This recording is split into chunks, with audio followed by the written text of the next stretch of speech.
Everybody, welcome into the Bat Flip, where we discuss everything baseballs. I'm Landon with me, Dylan Taylor, talking about Tennessee's sweep. We're getting used to saying that over Morehead State, and as they kind of finish up non-conference play, heading into the SEC play this coming weekend. Lots of long balls. Tennessee at 13 on the weekend. A lot by some transfers. We'll get into that. So I think Tennessee had 37 hits this weekend. 13 were home runs. So I think if you're a math guy, it's 35%.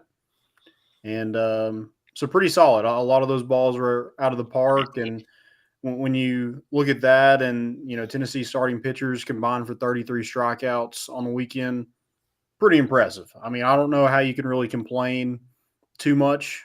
I'm sure we'll nitpick a little bit, but Tennessee had another solid weekend. I thought the bats got going a little bit more, get some more guys involved. It wasn't just the Blake Burke show, which is nice. So I think you're getting some of those transfers acclimated. So we'll get into that. But what was your kind of thoughts on Tennessee this weekend?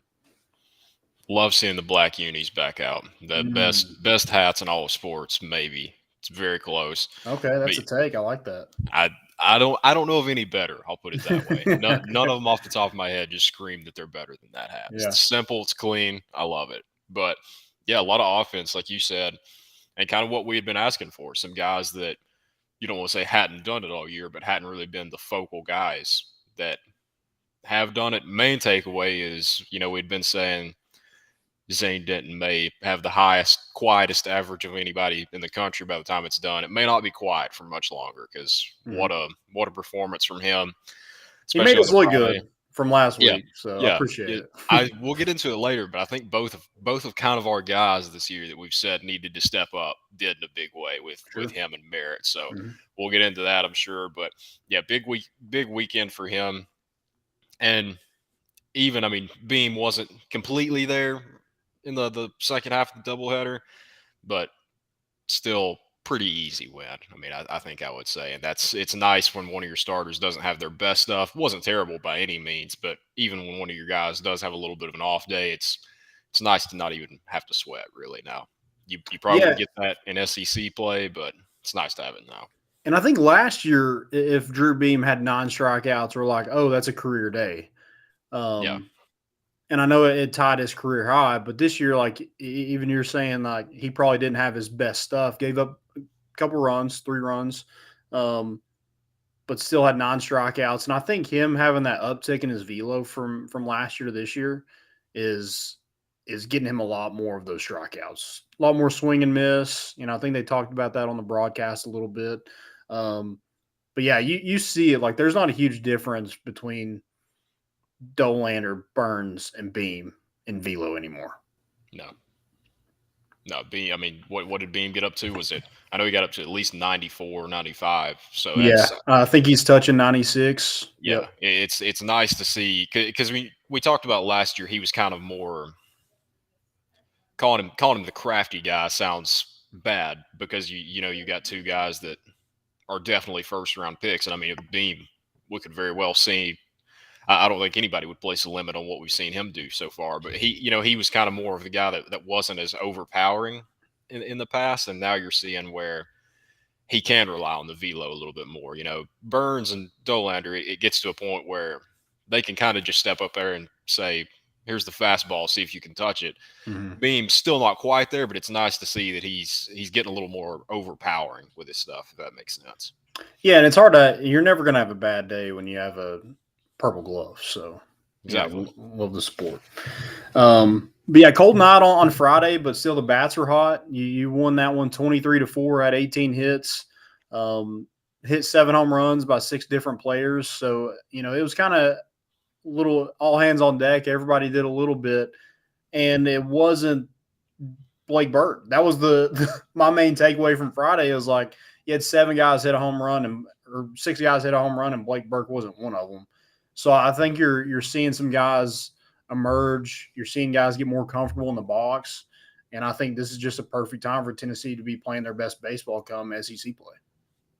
And we talked about it last week, but I think kind of a change this week. But you wonder if that'll be the new standard with kind of how the lineup changed a little bit this week. You saw we had talked about before how Kavara Steers was terrifying to see step into a box. I think you kind of saw why. Has he locked up a spot now in that kind of ever changing last outfield spot slash DH role? Because with somebody like that, I think Vitello had the quote of if it just kind of touches his barrel, it's going to go somewhere. With that kind of, as long as there's not a glaring obvious weakness in the field, I mean that it's going to be hard to keep him out. But you've also got Dreiling, who had a really nice weekend as well. So you wonder if Tiers, you wonder if that's kind of going to be his spot until, does he give it up, or is it still going to kind of be a platoon? But it's nice to see even it makes the problem even better because you've seen even more guys that can step up and do it there. Yeah, I think those two guys, they're going to be hard to keep out of the lineup. I mean, all Dylan Drawling does is just hit balls in the gap. And now he's hitting for power. I mean, every time he steps in the box, he's doing something. Not striking out a whole lot. I think that's what you like to see from a freshman is at least get up there and make contact and see kind of where it goes. And his swing is just so smooth and easy. And then Kavaris Tears is going up and he's just hacking. And maybe he's not. Maybe it's not as he's not swinging for the fences or anything, but everything he hits is a rocket. Yeah. I'd like to see him and Blake Burke just kind of like hitting the cage and kind of see like I don't know. I picture like something like Top Golf where you can see like how what the distance was and how fast it was off the bat, how many miles per hour it was. So, or exit velocity, I guess is the actual term for it. Yeah, I like to see that because both of those guys, every time they hit it, it's smoked. Well, I kind of equate it to MLB The Show, where there's a power swing option, there's a contact swing option. All I've seen is a power swing from Tiers, but I mean, I think there was at one point where he was 5 for 7, so it's like, well, just power swing every time then. So, when it's like those guys, like the power's there, and I think what makes especially Blake Burke. I mean, we've seen a little bit from Tiers, but a small sample size. But with Blake Burke, it's like he's not just hitting for power; he's hitting for average as well. I mean, he's just pissing on balls. And he has 8 home runs, so I guess some of it's power, but he's hitting balls and gaps. He's hit a couple triples already this year, some doubles. So, I think you like to see that with your power guys in that lineup that they can also hit for average. Just handling the bat well too. Like it's rare. We talked about it before, but it's rare that you see somebody just get really fooled like terribly. Like I mean, I know Tiers slowed down a little bit towards the tail end, but for that really being the first action we've seen of him consistently, I mean that's to be expected. So the thing that amazed me about Burke, like you said, he can hit it anywhere from any part of the zone. Like if it's low and in, he can take it to left field. Like it's insane how well he handles the bat, and it's becoming that way for a lot more guys too, especially at Denton. With that lineup, I guess when you're making out the lineup for SEC play, you're like, okay, who in these spots have done the best so far? And it's hard to disagree with Dylan Dreiling and Kavaris Tears right now. Those last two kind of spots that are up for grabs, who's done a better job in their opportunities? And, I think for me, it would be hard to keep them out of lineup. I know Christian Scott, had a few good hits this weekend. Maybe he's a guy that you can kind of see in there a little bit, but at the same time, it's like you have Dylan Dreiling, who's a freshman and already kind of competing for a spot. Why not kind of ride that wave and kind of see where it takes you? He's only going to get better, right? Right. I mean, it's the old scenario of like if he gives you the same production pretty much already, then why do you not go with the upside and getting him more experience for just later on in his career? It's nothing against Christian Scott, but if you can get the same thing from a freshman, I mean, I think I think most people would always go with the freshman in that situation. Yeah. And then we were talking about Zane Denton earlier, but him hitting for the cycle. I mean, and having the last triple there, that's the hard one to get is the triple. Yeah. Usually when guys hit for cycles, that's usually the first thing that really happens. But for him to, be up there, have a double, single, a home run, and then just smoke one in the gap and left center, and leg out of triple. That was pretty impressive. And I know I think I tweeted that he's going to be the quietest guy that hits 350, and I think I said this on the show. I think he's batting like 348 or something like that. So he's making me look good. I appreciate it. 6 RBIs in that game. I mean, you have to worry about Blake Burke, and I think it's a lot what you said last episode was people are so worried about it, they kind of like catch their breath and come back down to earth when Zane Denton's in, and then he just toasts you for it. Yeah, and it may be nothing against him. I suffer from the same baby face a little bit sometimes too, but it may be the fact that he looks like he's 12 years old. I mean, and then he gets up there and hits for the cycle. And I mean, hey, better man than me, because I normally by the time I got to second base, I was pretty winded. So triples weren't really an option. So shout out him.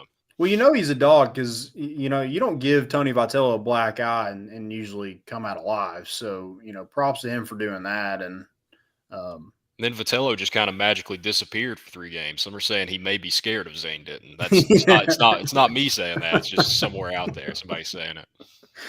But yeah, I mean, it looks like a guy who's really coming into his own, and you like to see that from a cleanup hitter, a guy that's can hit for power, but he's a guy for average as well, and a really good third baseman. I think he's played that position really well. Again, not a lot of people, especially on the weekends, barreling up baseballs and pulling those fastballs to him. But in the few instances he's got the ball at third base, he's done a really good job. Yeah, no glaring weaknesses from him. I haven't really seen it anywhere from the infield so far. I mean, it looks like Maui's still kind of gaining his ground out there. I know he had a couple balls that short hop Burke, but I think he did a pretty good job handling them. So it may, to me, it's. I mean, we've seen him play before, so to me, he's still just kind of knocking the rust off on those. So I don't think it's anything major. And Zane, I thought he would go matchup wise with the pitcher, but it seems like it's wherever he's comfortable. Like it's not like righty, he's going right, lefty, he's going left. He's usually just, and it seems like his left side is his preferred one. Yeah. But I guess there is kind of that wrinkle in there as well, as he can, hit from the right side. He looks more comfortable in the left hand side of the box, Yeah, which I agree. I'm kind of. Well, that's his power side too. Yeah, and he did it against lefties this weekend. So if it does come down to comfort more instead of the matchup, then if you can still do it against lefties, then stick with it. Yep. So Tennessee or Maui Huna in this game on Friday night hits 2 home runs, has 5 RBIs, and he's kind of become an RBI machine a little bit. He's up to 13 already. Only played in 8 games so far. So I think he's coming into his own a little bit too. You mentioned kind of it's not struggles at shortstop, but you still get them out. But yeah, the short hop is something that I'm just like, hey man, what's kind of up with that? Like, yeah, no, you got a good first baseman over there that's able to scoop it and no damage done, but still, you want to see an All-American shortstop like that, make that throw over. You don't want your first baseman to have to scoop it. Yeah, I grew up with Freddie Freeman, so it was automatic all the time. But you don't want to have to turn him into Freddie Freeman over there. So speaking of that, you still salty about it? Yeah, a little bit. Okay, we won't bring just one word response. Yeah. And then Chase Dolander doing what Chase Dolander does, 11 strikeouts. I think it's his 3rd straight game with double-digit strikeouts. So, I mean, he's living up to his hype for sure. I saw the tweet. I don't know that it would happen. Probably wouldn't, but it is scary to think. Could you have a pitcher go first pick this year and a first pick next year, or next year and the following year? I don't. What is Dolander? Is he a junior now? Yeah. 3rd year, yeah. So this year and the next year, that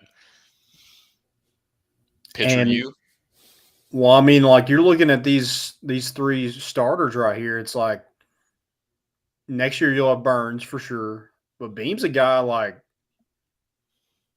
I mean, he's probably a first rounder too. So Frank Anderson's looking like he's he's one of the top pitching coaches in college baseball. He's got to be one of the he's the pitching whisperer if that happens. I don't if know. he's not already there. I mean we started off the year saying it. We said it last year a ton too. I don't know of a better position group, and definitely in college baseball and in a lot of sports right now. I don't know that anybody's got as dominant a group as we do pitching, or as starters at least. I mean, Yeah. bullpen hasn't looked too bad either. Yeah, I like what you have in Halverson, and it's like a good mix of everybody. It's Halverson who can blow it by some people. It's Andrew Lindsay who's he can get up in the velo a little bit too, but he's also pretty crafty. And then Kirby is as crafty as it gets. He's Kirby. He's Kirby, yeah. And then you add in none other than the Gator Killer himself, Camden Sewell, to just, I mean, that bullpen was already one of the top in the nation. Then you add back a guy who I think went 7-1 pitching the SEC championship last year through some shutout innings in it. And I mean, he just looks like he never left. Good to see him back for sure, because we talked about Halverson kind of being that guy that can be a multi-inning guy. There's definitely the multi-inning guy that you've seen do it here before. So it a lot of teams would kill to have one of those guys, and it looks like we probably got at least two. Yeah. I know the show is called the Bat Flip, but K struts are also something that just gets my blood pumping. I love a good sword. Yeah, you see a good sword. Something about it. It's like getting dunked on, kind of. If it's the pitcher version of that, because it's just Mhm. like I got you, I got you, and I made you look stupid doing it. Yeah. Yeah, I'm liking what we have in this rotation. I mean, it's just another veteran that Tennessee gets, and we talked about it before. I guess last season, getting him back is huge. Just for to be on the team, like he could have went on, went his separate ways, but elected to come back for his fifth year, and now we're sitting here as like he's probably your secret weapon going into SEC play. I mean, there's not a lot of. He's had one appearance. I doubt he pitches against Lipscomb on Tuesday. So the first chance you're really going to see him get a ton of looks is, probably in Missouri this weekend. Definitely get some SEC opponents. Yeah, it's. I mean, he's probably not to Florida anymore. I'm sure they're probably pretty aware of who he is. But yeah, it's nice to maybe they kind of are so not prepared, but they've faced him a couple times. Is Halverson that guy that they're like, oh, he was at Missouri? It seems like forever ago. Does he kind of? Yeah, it's kind of Well, what I it's said. kind of pick your poison at that point. It's Yeah, like it right. doesn't matter. I mean, somebody's going to go in there and strike you out. So for whatever it is, we're getting queso regardless. And you think as an opponent too, like when you're thinking, how do I get deep in their bullpen? And that helps you in the next game because it's like, hey, if it was a close game the night before, they had to use 4 or 5 arms out of the pen. You don't know if they're going to go the next day. Having one guy seems like we said, it seems like we got at least two that can go multiple innings like that. That takes a lot of stress just off the late half of the second game into the third game of where some teams are getting burnt through in their bullpen right there, and it's fine because hey, Cam went 4 innings last night and shut him down, so you still got Halverson ready to go, or you use both of them, but that's all you've used. You got the entire rest of your bullpen still to go, so it's very invaluable to have two guys like that. When it's so good, like you saw this weekend where Dolander is able to go that far, you're up by such a large amount that, hey, freshman, go get some innings. Bullpen guys that are probably still developing a little bit, hey, go get some innings. And we'll save Andrew Lindsay and Camden and Halverson and Kirby for, that doubleheader on Saturday. Yeah, it's especially because I mean midweek is good for development, but you kind of want to see against top competition first. So Yeah. it's good to know that even you can bring in a young guy like that, and if with the way our offense has been playing lately, if they give up a run or two, hey, you're probably fine. Like you never want to see that happen, but it's also nice that if it gets a little too big for him in the moment, Cam can come in, go 3 innings. Halverson can go 4. Kirby's another dude too that's gone multiple innings before. So I guess you do have 3. Yeah. And it was just nice on Friday night. You had all those hits, 18 hits, and your two best players are two MVPs from last week. Christian Moore and Blake Berg didn't even have a hit. And then you come back, Blake Berg, the professional hitter that he is. It's okay. I'll just go 3 for 3 the next day. It's all good. That's just who he is. I mean, he's just a freak. It's like never too low. We'll just get out of it and make up for it the next day. He can't take all the shine. He's got to let some guys. He had to break through as a freshman last year, so he's just letting some other guys break through right now. He can't take all the shine from He's a him. team guy. Yeah, Gotta love it. ultimate teammate. So yeah, he was 3 for 4. I'm sorry, in that game with 2 RBIs, and then Chase Burns. God, I mean, there's really like you don't give opposing hitters like any kind of break on the weekends with Tennessee's rotation. So a new career high in strikeouts, and that I mean, it's not Florida, it's not Vanderbilt, but that was, I don't know if it was the filthiest we've ever seen him, but he looked every bit of a number 1 pick in the future. I mean, he did not really look in trouble at any time. Yeah. He threw 6 2/3 inning, 3 hits, 0 runs, 1 walk, and 13 Ks. I mean, unreal. And we're talking about a team like Morehead State. They had the I think the conference player of the year, the conference pitcher of the year as well. Yeah. And I don't think they were terrible. I mean I think they threw their best pitcher on Sunday, or that game 2 on Saturday should have been Sunday, which is also weird that we didn't see Drew Beam pitch on Sunday. That was strange. I almost brought it up earlier. I was going to let you go on a rant there and just see how mad you got about it that there was no Beam in the Sunday crew. Yeah, what in the world is this? I didn't know what to do with myself. Yeah, Sunday I just kind of sat around. I didn't have any clue like what to do with my day. But here we are. We're fine. Hopefully we never have that again, because I literally just piddle my thumbs all day on Sunday because I didn't have. That's just how I treat my Sundays now. Like, that's what I do. So when I don't have it, I seriously don't know what to do with my life. Was it weather related, I'm assuming? Yeah, it was just Okay. supposed to be bad weather on Sundays, so they went ahead and just did the doubleheader while they could get it in on Saturday. Which Okay. Yeah, cool with me. I mean, I it's didn't know just if I ever saw the reason for why they moved it. dude, I'm terrible. Hate this bad weather stint we've been on. I mean, every time I go to a game, it was so weird. Last Sunday, I freaking got sunburnt, and then on Friday night, I had to wear gloves and had hot hands. Like it was that bad. Hey, daylight savings though. Yes, yesterday. Yeah, so get another we're one step closer. Another hour. That damn groundhog can shut his mouth now. Yeah, we kind of talked about Saturday a little bit. Won that game 6-0. I think we hit 3 home runs in that game as well. I know Griffin Merritt hit 1, Blake hit 1, and somebody else hit 1. Was it Dry? No. Dry. Was it Dryling? Maybe. I can't remember.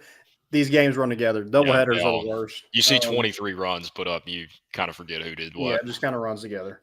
And then the game 2 on Saturday, we mentioned Drew Beam, 1 away from a career high in strikeouts with 9.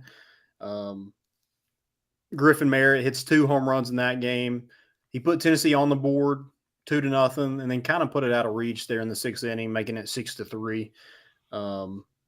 He was 2 for 4 with 4 RBIs, and he just looked good this weekend. I mean, he looked on top of it. He looked like somebody that, like, we're talking about how the pitchers don't give opposing hitters a rest. I mean, we're not giving opposing hitters or opposing pitchers a rest either with our lineup the way that it was hitting this weekend.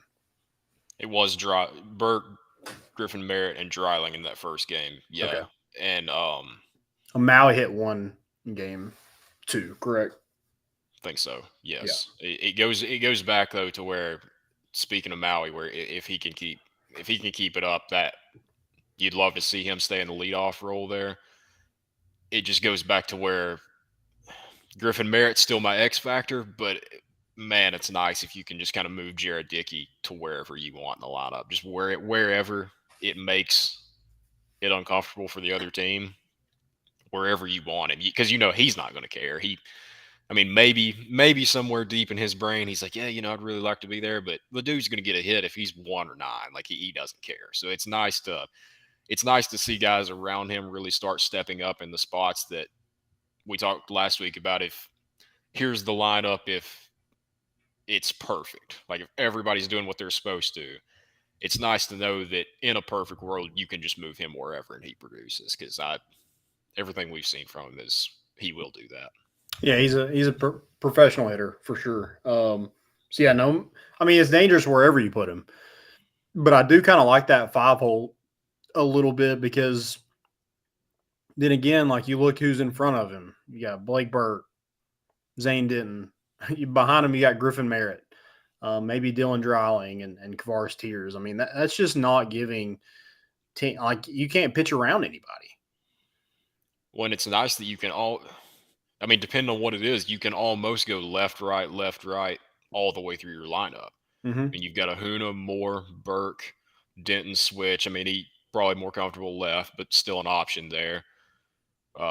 Dickey, Merritt, and then the last two, it's still going to fluctuate a little bit. But Yeah. 7 spots through 6 or 7 spots through your lineup there, you can create an ideal lineup where it's never you're bringing in somebody out of the bullpen. It's not like they know, oh, you got 4 righties coming up here, so you can kind of game plan around that.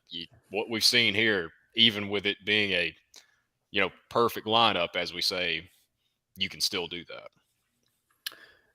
Yeah, and I think what you're trying to do is not have too big of a drop off in the bottom of your lineup. And it seemed like, especially on Friday night, it seemed like that was the case. Whereas like Dylan Dreiling, Kavaris Tears, when they were in the lineup, it just seemed different. Um, so hopefully I mean, I'm sure they'll keep experimenting. It's not like that's going to be, you know, every single day that's going to be your lineup. I understand like it's going to be a little different. Hunter Inslee will play some. Christian Scott, Kyle Booker will get their opportunities, but it just seemed a little different with Tears and Dreiling holding down those 2 spots. And then after that, I mean, Charlie Taylor looks like your everyday catcher. It looks like he's won the job, and um, yeah, you'd probably like to see him hit a little bit more, but it's not like he's doing a terrible job. He's batting ninth, but defensive wise, I think he's definitely your best option. Yeah, no glaring weaknesses from him. I mean, he's not the most explosive bat, but you have Kavaris Tears sitting in front of him at the 8 spot. That's a terrifying thought. That is Yeah, anybody with as much pop as him hitting that low with the lineup should be illegal. yeah, 100%. I mean, you're trying to flip your lineup, get back to the top. I think Tennessee's going to have no problem in doing that. Um, Looking at I mean, it was kind of the transfers weekend. It was Zane Denton hitting for the cycle. Maui Ahuna um, had 7 RBIs and 2 home runs this weekend, or 3 home runs. He had 3 home runs. And Griffin Merritt did the same thing, 3 home runs, 7 RBIs. So all three of those guys had a monster weekend. And again, just seeing them get acclimated, I'm sure it takes some time to get used to everything. And that's why you're seeing Maui Ahuna get all these at bats when everybody else was, getting moved out of the lineup to, get some other guys some work when you're up a bunch of runs on a midweek or, even some of these weekend games. Maui Ahuna was always in the lineup. They want to get him at bats, get him ready for SEC play, and it seems like he's kind of got his legs under him a little bit. Yeah, if he can lock down the leadoff spot, which because he's got speed at the top, he's definitely better than Dickey in that regard. He's also, it's just something about having a quick guy like that followed up by another guy with Christian Moore. It helps a lot more, especially if it is Tears, if it's Dreiling in that 7 8 spot, because you figure Charlie's at the 9 spot. Do we? You haven't seen it much since Tony V's been here. Do you see some small ball towards the bottom of the lineup with somebody like? I wouldn't take the bat out of Dreiling's hand much, but if Charlie is struggling, like you need to move a runner over, just I'd be teaching him, hey man, become the filthiest bunter on the team because you got murderers row coming up right after you. Just do your job real quick. Don't have to do it. You don't have to make it flashy because you know you got hitters coming up right after you. Well, no one gets a standing ovation for a bunt like Charlie Taylor does. We all know that. Absolutely. Hey, it doesn't have to be pretty. You got plenty of guys in this lineup that can hit it a mile. So there is something appealing about being the guy that can just do the small things, right? Because I promise you that'll win a lot more games than some of the other stuff will. And it seems like Maui, and I think we said this last year about Jared Dickey. He always has a 3-2 count. Maui is another guy that can fill up the count, and that's what you like to see from a leadoff batter. But I think on Friday night he walked 3 times. So It's my favorite part about the lineup, honestly. Like the home runs are pretty. The exit velo is pretty, but I love how many guys can just get deep into the count before they do that. Patient, yeah. And that's, I mean, when you're trying to get in a bullpen when you're going against Florida, which Florida's bullpen looks pretty bad, but Vandy, guys like that, that's your goal is like, these are major league pitchers. So you're trying to, deepen the counts a little bit, see if you can get in those in those bullpens and see if you can score some runs out of it. That's when you're going to make your money is, you might touch up some of these guys, but there's a reason why these guys are pitching on Friday and Saturday in the SEC. So, I think that's going to be huge come SEC play is being selective and just being patient at the plate. I mean, Blake Burke is another one, like, he'll walk. He's not just going to go up there and hack 3 times and go sit on the bench. Like, he's going to – if you won't give him anything to hit, he'll take his base. I want to make a bold prediction. I don't even think it's bold, though, but I think Zane Denton will have the highest OBP at the end of season in SEC ball and maybe in all of college baseball. But I just think from what we've seen, how patient he is in the box, especially with Burke right before him and Merritt right after him, I think he just slides in there perfectly to where it's going to be hard to keep him off bases. Yeah. I don't know what the betting odds are for that. It's probably not that high odds because he's probably leading right now anyway. So right. I'd have to look at that. I'm not sure. I'm sure Blake's up there too, but I'm sure Zane is right there with him. Anything that's kind of glaring to you in terms of like, hey, this team probably needs to improve on that heading into SEC play? I'd say most fans will agree with us here, but the base running is – I'm trying to think of the best word for it. It's pretty atrocious. Like I don't know what it is. I don't know if it's just I don't know if it's just that we've got a lot of confident guys that their mentality is I'm going, you got to get me out, which I love, but at the same time it hasn't. Well, I was going to say it hasn't cost you yet, but you could make the very strong claim that against Boston College it did. It definitely. I'll say it. Yeah, it cost. But there, you don't want to say it doesn't matter, but it's that game's not really going to have an impact on your season. Mm-hmm. The most impact you can hope for a game like that is just that maybe something clicks in your brain there to hey, don't do that again.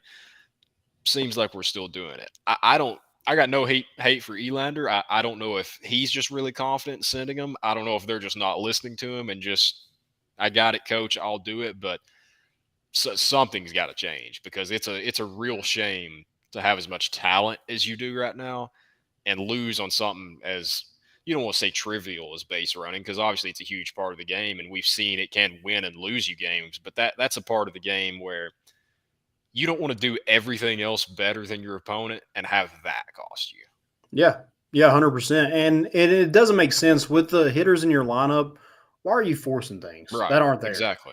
Charlie Taylor, they hit one to center.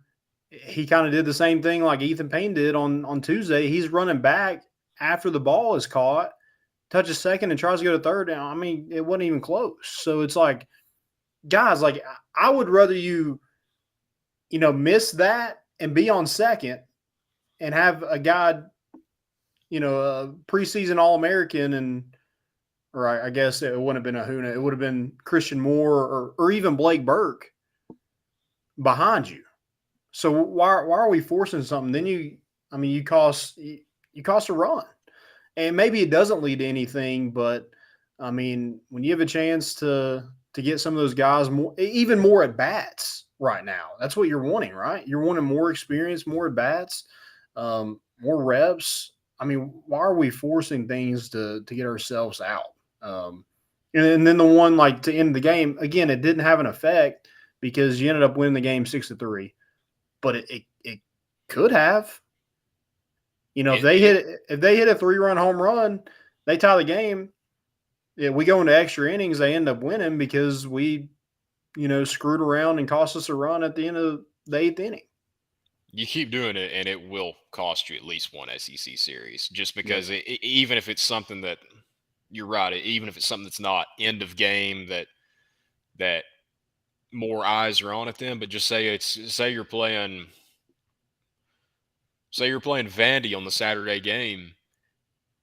It's the third inning and you get hosed like that, and it winds up being a one-run loss, or it winds up not even that, but it just winds up that, hey, you had Blake Burke coming up next. The dude hits a bomb every like 7 at bats. Like I'd take a pretty good bet that maybe he's going to get one. Then like you just can't. And it's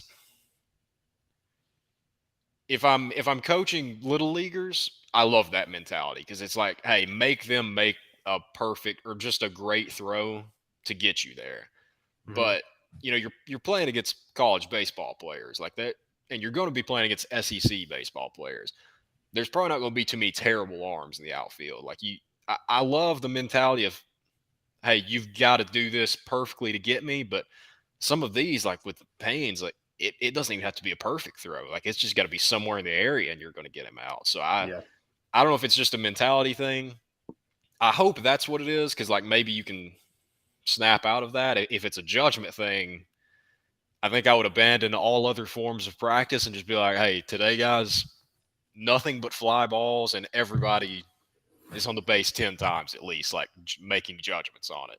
Like, because it's just, it's baffling right now, some of the decisions. Yeah. So we talked to Evan Russell the other night, and I just straight up asked him, I was like, how often do y'all practice base running? And he was like, I mean, they're doing something all the time, situational, things like that. So, I mean, it's not the lack of practice. So I, I think there is some sort of like, they can't throw me out, which they've done it. So I mean, these are college baseball players. It's not like these are in high school, maybe, or even middle school. Like you get away with that. Like you can get caught up in a rundown and get yourself out of it. That doesn't happen anymore. No, So I yeah, get I get hosed one time, and I assure you, my butt's staying on the base. Like, right. I I mean it. mean, yeah, it's become glaring, and um, I mean, teams are going to use that against you. Oh They're yeah, going to see if you can run. Um, they might try to, hey, we'll play back a little bit more, and if we get a ball hit in front of us, they're going to run. So hey, we can throw them out. Um, or maybe that's an emphasis for them in practice that week. Hey, hit your cutoff man. I mean, absolutely. you're just helping teams out a little bit more by you're just being dumb on the bases. And it's again, it costs you Tuesday night a game that I mean, it's just brutal to lose. I'd rather get run ruled than get beat like that, where it's just like a dumb mistake that shouldn't have cost you and did. Yeah, again, I feel like we said it at certain points last year. It's we're I'm glad it's happening now, because it's like, hey, a loss to Boston College means maybe 1% on the season. Probably not even that much, honestly. So it's like, kind of, who cares? But at the same time, it only becomes who cares if it's like, hey, remember against Boston College where we were stampeding around the bases and just didn't stop anywhere? And it's like, hi, that's funny. Let me get a picture with the trophy over here. But it's like, Yeah. at a certain point, it's kind of got to be like, there's got to be a stopping point where it's like, okay, we've learned now. And we've kind of said it a couple times this year. So it's like, okay, like, you're about to hit SEC play. We really, really need to learn it now. hmm Yeah, just like teams that, I mean, if you're getting thrown out by trying to like be aggressive is one thing, but being like, I mean, some of these are just like dumb. Like you're trying to advance to second on a throw home, and the cutoff man standing right there. It's like, I mean, you're going to be out. Um, so yeah, it's something that is glaring, and hopefully it gets fixed because last year I don't. You were beating teams so bad where it didn't hurt you at all. But I do think there was times last year where it's like, why did we do that? So it hasn't cost them up until this point until that Boston College game. But I was hoping that they learned from that. But there was 3 glaring mistakes this weekend that there might have been more, but I at least saw 3 that I'm like, guys, I mean, we got to learn. I mean, you can't. The margin of error is very slim in SEC play. When it comes to beating teams like LSU, Arkansas, Vandy, Florida, I mean, you can't have mental lapses like that. It's mentality versus judgment. If it's mentality, okay, I don't hate it, but it's at the same time, it's like, okay, we got to change up the mentality. Like Yeah. I like the fearlessness and the confidence that we play with in every other area. But it's like if it's mentality, fine, but just there needs to be an awakening there, kind of a come to Jesus meeting. But Sure. if it's judgment, that's alarming because it's like, Mm. okay, we need to. But if we're practicing it all the time, I mean, these guys have played baseball all their life, so it's like even if you're not a speed demon, like you should be able to judge, like, hey, I'm this fast, I'm not making it. Let me not go. Like the risk, the reward is not as big as the risk. So we'll Yeah. we'll see what it is, but maybe this is the last time we have to mention it. Yeah, and it doesn't make a lot of sense. I mean, you have really good hitters behind you too. So I mean, it's like, why? Why risk?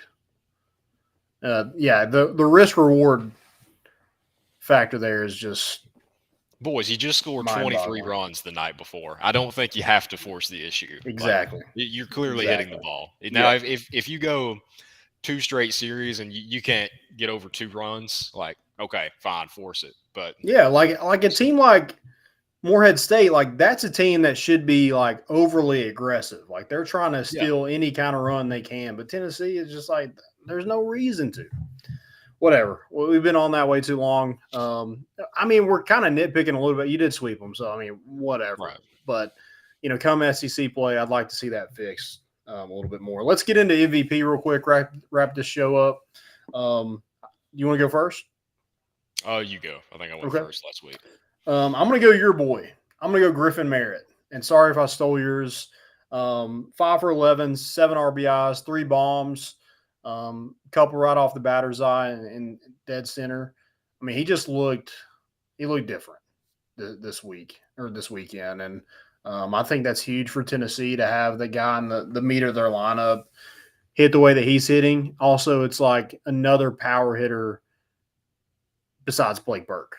I know there is some power within this lineup, but it's like, who's our home run guys? You're looking at that home run totals. Blake's at 8. There's Griffin Merritt sitting there at 6 already. So, great stuff from him this weekend, and that's why he's my MVP. Yeah, and I don't know if you've noticed it, but he's getting to the point where everything looks effortless for him. There were certain times where Jordan Beck just looked like he was just taking it easy because it was easy to him. Maybe it was the long hair played a part in it. I don't know. But just Beck had the effortless swing too, where he could hit it over the porch and just look like he just drops the barrel. So I'm starting to see that with him, kind of shades of the same thing, and that's why he was my X factor. And I'm feeling very good about that pick. But MVP, I'll go Zane Denton, the babyface assassin, just because it's the quietest 350 in all of baseball, and I'll pick him just this week just because I made the bold claim for him earlier that I think he will wind up leading the league, hopefully leading college baseball by the end of the year in OBP. Heck yeah. I love that. 5th cycling program history, by the way. Yeah, Trey Lipscomb did it. Jordan Rogers did it. Who else did it? Todd Helton did it. Did Senzel ever do it? Maybe not. I don't remember that other name. I don't remember who did it. Anyway, yeah, great stuff this weekend. And you get Lipscomb on Tuesday, going to Columbia, which is just a trash hole. But Tony Vitello's alma mater, so maybe that is you get a little bit extra from this team this weekend with them going to Missouri. The last time I think we swept them, faced Halverson. I think Max Ferguson also hit one off their indoor facility, which is like way behind in right field. So gotta love that. Also, I'm going to say this about Griffin Merritt. It's hard to have base running mistakes when you're just trotting around the bases. Right. So maybe that's the fix. Just hit it over. That's all I got. Anything else? I was gonna say, I mean, I won't be there, so it doesn't matter. But you hope it's not cold. But I mean, it's going to be cold up there. I don't. Whether it's there's the joke about Lexington in football. I mean, same thing applies for Columbia, Missouri, in all aspects.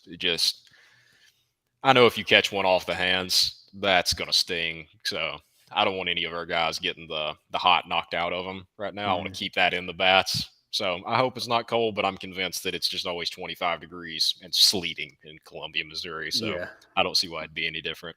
Yeah, pack your hot hands and stuff like that. It's gonna be cold. Missouri is 12-3 on the year. They lost to Oklahoma State, Florida International, New Jersey Institute of Technology.